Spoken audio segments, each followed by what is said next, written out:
সব সময় আমি নিজের জন্য কিছু না কিছু কিনতে থাকি। আসলে হোম সার্ভিস করি তো মাঝে মাঝে পাই কিছু কিছু টাকা, সেটা কিনা আমার।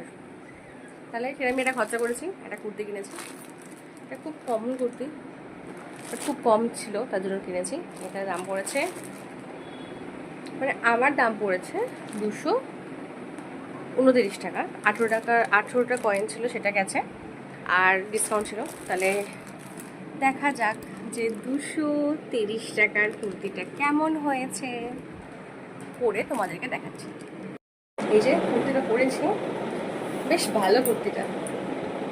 এটা কটন নয়, দুটোতে টুনটুনিও দিয়েছে আবার, দু কালারের।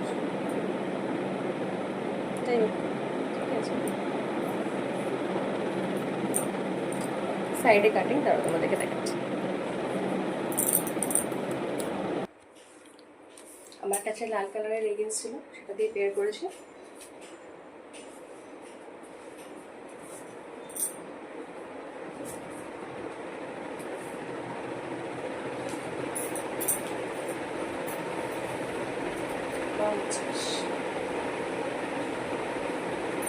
খুব ভালো লাগছে।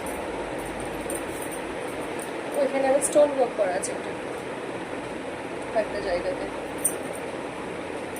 খুব সুন্দর।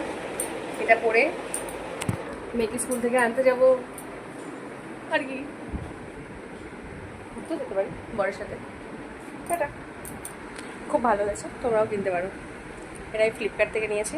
দেখো আমার থেকে লিঙ্ক টিঙ্ক মানে আমি দিতে পারি না, এখনও শিখিনি। তো সেলাই করার সাথে ইন্টারলকও করা আছে, আর হাতের মধ্যে এরকম লেস দেওয়া আছে। বেশ ভালো, গরমে পরে আরাম পাওয়া যাবে। এটা কটন না, কি কাপড় আমি বলতে পারবো না, জলে ধোয়ার পর বোঝা যাবে যে কাপড়টা কীরকম। কিন্তু জলে ধোয়ার আগেও বলছি ভালো ভালো লেগেছে আমার পরে।